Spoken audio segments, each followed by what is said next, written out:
the University of the West Indies St. Augustine campus, in collaboration with the Sir Arthur Lewis Institute of Social and Economic Studies, in partnership with the National Joint Action Committee, launched a two-day conference on April 21st, 2023, that was this year, to mark the 50th anniversary of the Black Power Revolution. Now, that was due to take place in 2020, but due to the COVID-19 pandemic, was postponed by 2 years. Well, to get a better understanding of exactly what transpired in 1970 and what lessons we can take from 1970 in the year of 2023, I'm joined by the servant leader of NJAC, as well as a former government minister, Mr. Kwasi Mutema. Good morning, sir. Yeah, good morning, Keaton.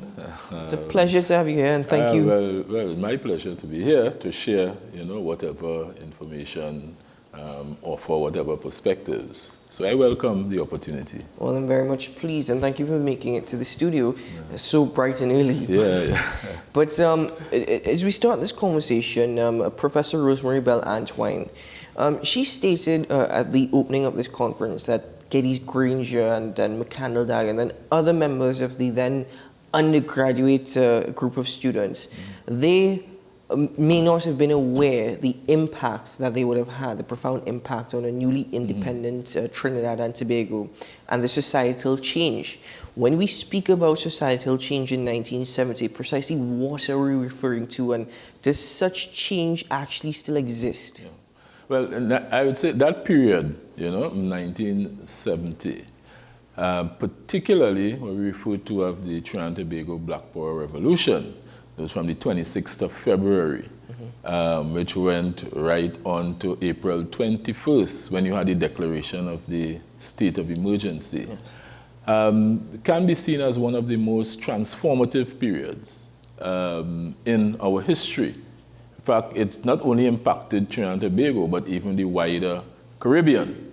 During that period, for example, you had a committee that was led by the then Chief Servant, Brother McCandlesdag, called the Caribbean Steering Committee, on which you had people like the late Bishop Maurice Bishop of Grenada, who went on to become Prime Minister, Tim Hector of Antigua, Rosie Douglas of Dominica, who also went on to become a Prime Minister.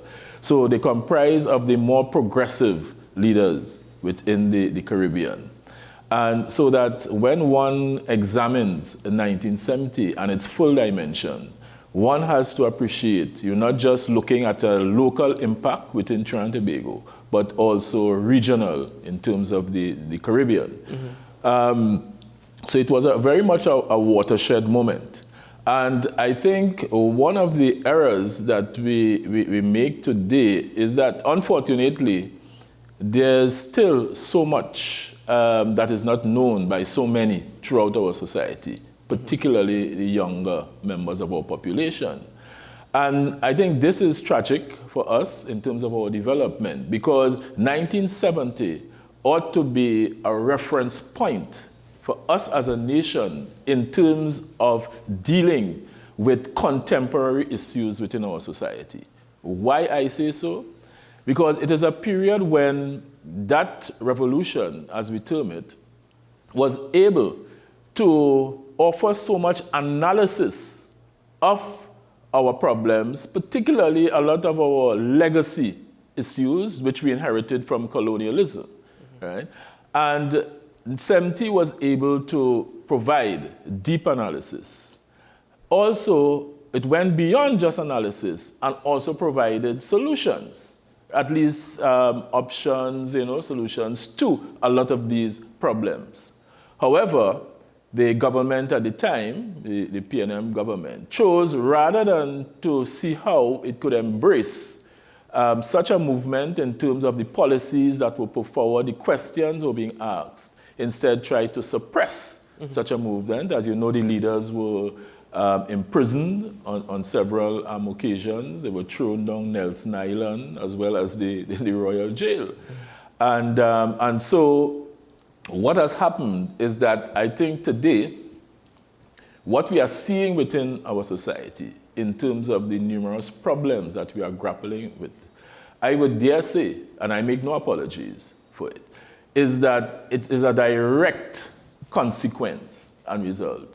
Of this approach of the government denying our population the opportunity, right, to be able to recognize some of these issues that were raised. Have we, and I hear the point that you're making, and two things that I've gathered. First of all, one, is it that we as a people and we as a population have denied ourselves of that opportunity in terms of analysis, one?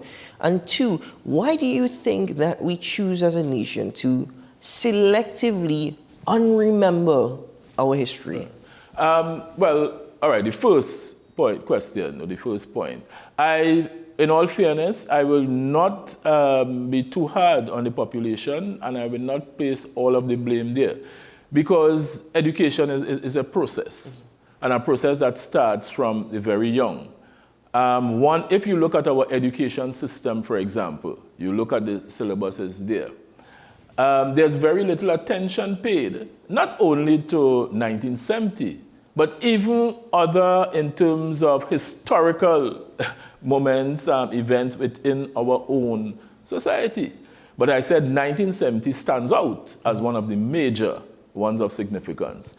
And you examine, our education system, and there's very little that almost absent, right, in terms of any type of attention being paid to that period, that our youth, in particular from that early stage, can learn certain lessons from.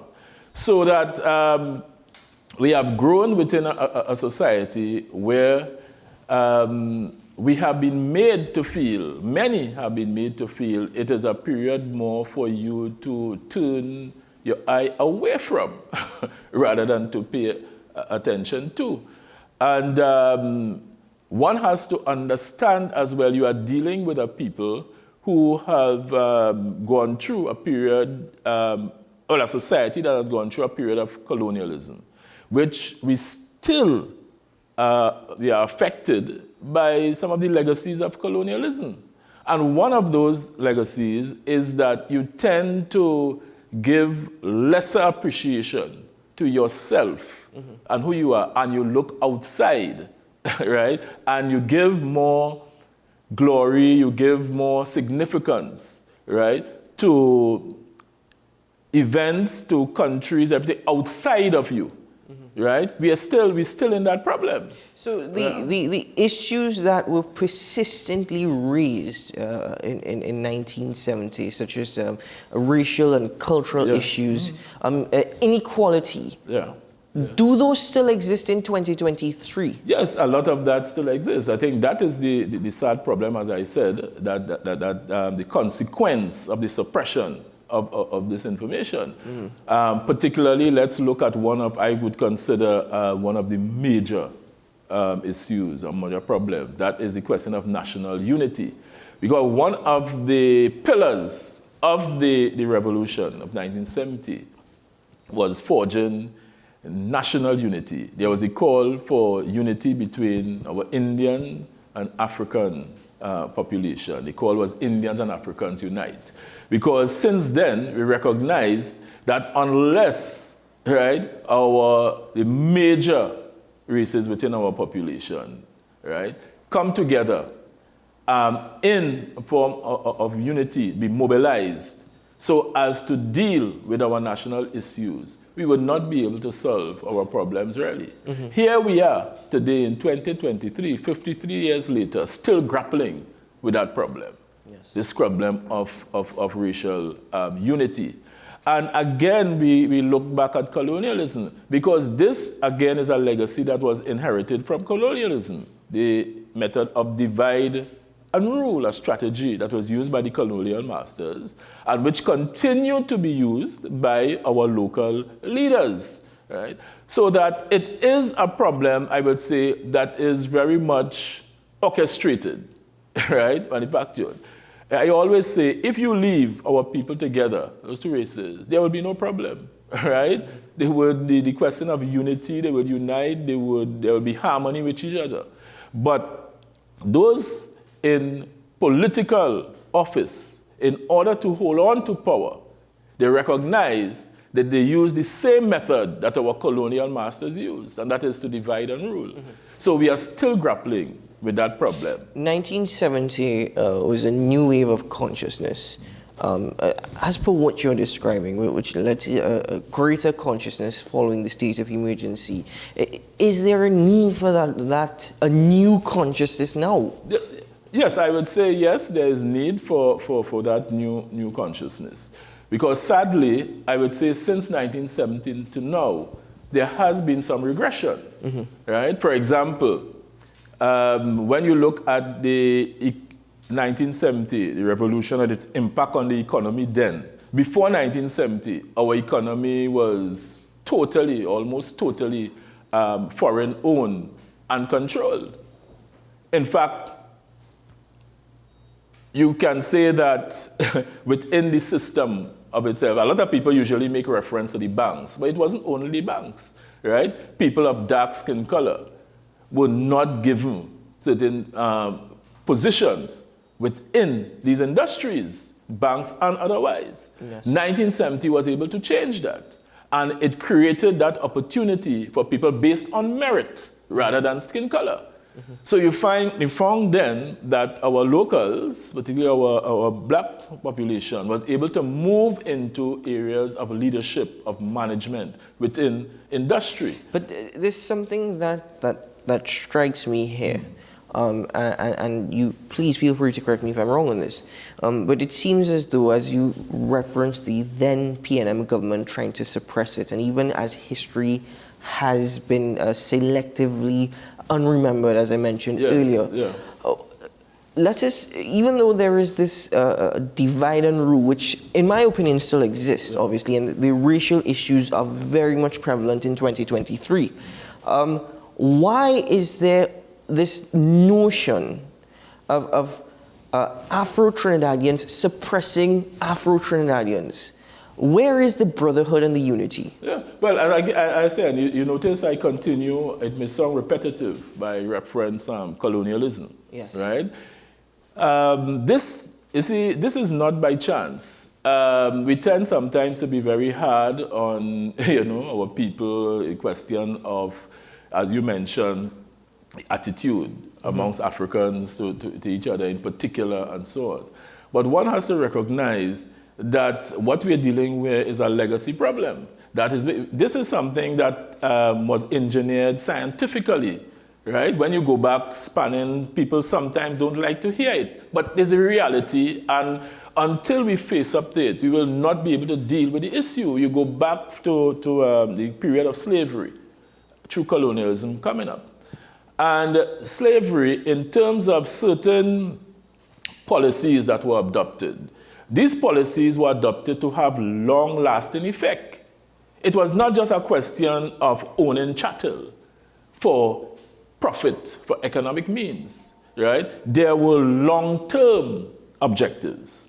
And hence, we are still at this point suffering the effects of we're experiencing the effects of those long-term objectives. Right? If I could make a side note, that is why this question of the reparations issue is so important to us as a region, right? Because what the issue of reparations does is to raise some of these fundamental issues and offer some type of perspective how they can be addressed, right? So that, coming back to the point now, that we have to see these problems in this context. Right? That is why I also mentioned the question of our education system, because that is the role that our education system is supposed to play, to assist us as citizens to be able to develop the correct perspectives of these problems, to be able to assist us to analyze these issues as they are,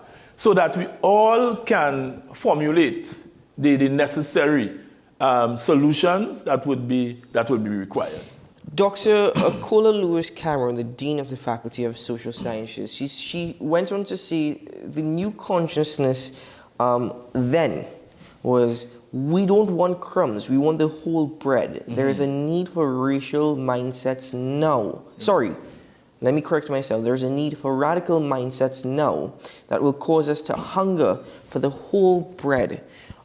Precisely what does she refer to as radical mindsets? Because people will mistake this term of radical. Yeah, when it refers to the radical mindset, I think what she is speaking about there is a whole, I would say, change of the status quo.